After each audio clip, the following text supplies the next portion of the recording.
오늘 아침 묵상 말씀은 시편 32편 1절에서 11절까지의 말씀입니다. 우리 함께 읽도록 하겠습니다. 허물의 사함을 받고 자신의 죄가 가려진 자는 복이 있도다. 마음에 간사함이 없고 여호와께 정죄를 당하지 아니한 자는 복이 있도다. 내가 입을 열지 아니할 때에 종일 신음함으로 내 뼈가 쇠하였도다. 주의 손이 주야로 나를 누르시오니 내 진액에 빠져서 여름 가뭄에 마른같이 되었나이다. 내가 이르기를 내 허물을 여호와께 자복하리라 하고 주께 내 죄를 아뢰고 내 죄악을 숨기지 아니하였더니 곧 주께서 내 죄악을 사하셨나이다.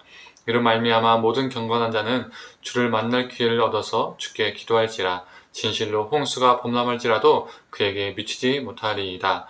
주는 나의 은신처이오니 환난에서 나를 보호하시고 구원의 노래로 나를 들으시리이다. 내가 내 갈 길을 가르쳐 보이고 너를 주목하여 훈계하리로다. 너희는 무지한 말이나 노새같이 되지 말지어다. 그것들은 제갈과 굴레로 단속하지 아니하면 너희에게 가까이 가지 아니하리로다. 악인에게는 많은 슬픔이 있으나 여호와를 신뢰하는 자에게는 인자하심이 두드리로다. 너희 의인들아 여호와를 기뻐하며 즐거워할지어다. 마음이 정직한 너희들아 다 즐거이 외칠지어다. 아멘. 아침 묵상을 함께 하시는 우리 모든 성도님들에게 시편 말씀을 통해 하나님의 은혜가 있기를 간절히 소망합니다. 사람은 어떤 존재입니까? 죄를 지으며 사는 존재입니다. 죄를 결코 짓지 않는 사람은 없습니다. 또한 사람은 어떠하지요? 죄를 짓게 되면 그 죄를, 그 잘못을 회피하는 경우가 참 많이 있습니다. 자신이 행한 죄인데도 그 죄를 외면하고 자신과 분리시키는 겁니다. 그 상황으로부터 도망을 가는 것이죠. 그러나 그 죄된 습관이 사라진 것이 아니기 때문에 똑같은 그 모습이 쳇바퀴를 돌고 도는 것입니다. 그 죄가 늘 반복되는 것이죠. 아니면 자신을 정당화, 합리화하는 경우도 많이 있습니다. 이런 사람들은 점점 철면피가 되는 겁니다. 낯이 얼굴이 두꺼워지는 겁니다. 자신의 머리를 악한 곳에 사용하게 됩니다. 마음이 더 간사해집니다. 그러다 보면 그 죄악에 더 깊숙이 들어가고 죄의 강도는 강해지고 죄에 대한 민감도는 더 둔해지는 것이죠. 그런데 오늘 본문은 죄인 우리에게 어떠한 자세로 살아야 하는지를 말해주고 있습니다. 오늘 본문 통해서 우리가 살펴보았으면 좋겠습니다. 오늘 32편 1절은 허물의 사함을 받고 자신의 죄가 가려진 자는 복이 있다라고 말하고 있습니다. 우린 여기서 무엇을 알 수 있을까요? 죄가 없는 자가 복된 자가 아니라 죄를 용서받는 자가 복된 자임을 말해주고 있습니다. 2000년 전 이 땅에 인간으로 오셨던 예수님 외에는 인간의 역사상 결코 죄가 없었던 존재는 아무도 없었습니다. 아무리 현자도, 아무리 똑똑한 자도, 아무리 부자도, 아무리 법을 잘 지키는 자도, 아무리 경건한 자도 다 죄가 있습니다. 그래서 죄가 없는 인간이란 그 말 자체가 성립되지가 않습니다. 그러하기에 누구나 죄인에게 죄가 없는 자가 복된 것이 아니라 죄를 용서받는 자가 복됩니다.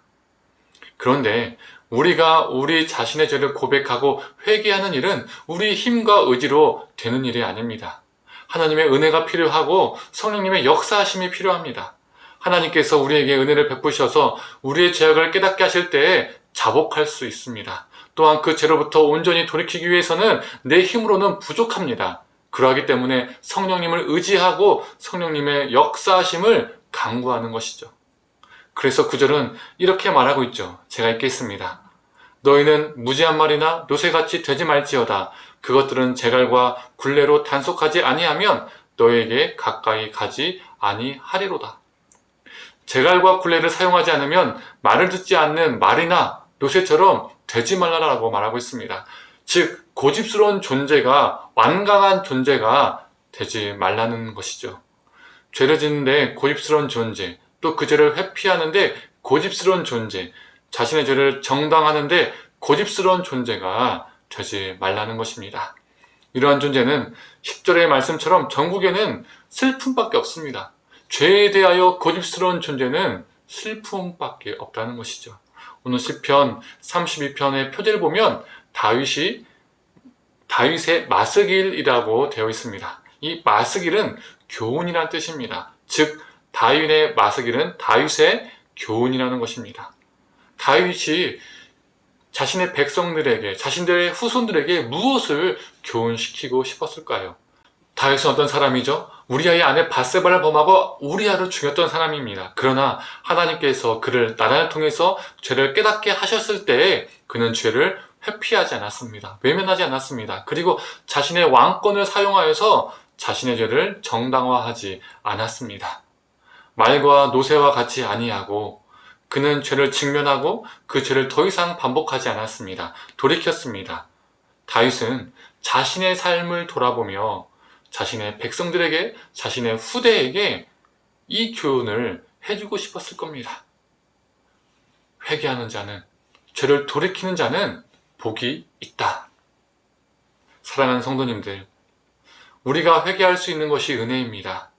말과 노새와 같은 모습은 없는지 우리 모습을 돌아보고 우리의 죄된 모습이 있다면 다윗처럼 그 죄로부터 자복하고 돌이키는 존재가 되길 원합니다. 다른 것이 복이 아닙니다. 진정한 회개를 통해서 죄사함을 받는 것이, 또 죄사함을 통해서 새로운 인생을 살아가는 것이 참된 복입니다. 11절의 말씀처럼 이 복된 자에게는 기쁨이 있고 즐거움이 있고 우리를 하나님께서 의인으로 불러주시는 복이 있습니다. 이 복을 누리며 살아가는 저와 우리 성도님 되기를 간절히 축원합니다. 함께 기도하겠습니다. 하나님, 죄가 없는 것이 복이 아니라 죄로부터 회개하고 돌이키는 것이, 죄 사함을 받는 것이 복된 것임을 우리가 보게 됩니다. 다윗도 자신이 하나님께 그 간음의 죄를 지었을 때 돌이키고 회개하고 죄 사함을 받았을 때 그것이 어느 것보다 큰 복임을 깨달았을 겁니다. 그리고 그것을 자신의 백성에게, 후대에게 노래로, 이 시편으로 들려주고 싶었을 겁니다. 하나님, 이 시편의 노래가 우리에게 교훈이 되게 하여 주시옵소서. 우리의 죄악을 직면하게 하시고 회피하지 않게 하시고 깨닫게 하셨어요. 우리 성령님께서 깨닫게 해주실 때에 성령님을 의지하고 그 죄로부터 돌이킬 수 있는 귀한 은혜가, 복이 우리 삶 가운데 임하게 하여 주시옵소서. 감사드리며 사랑이 많으신 예수님의 이름으로 기도드립니다. 아멘.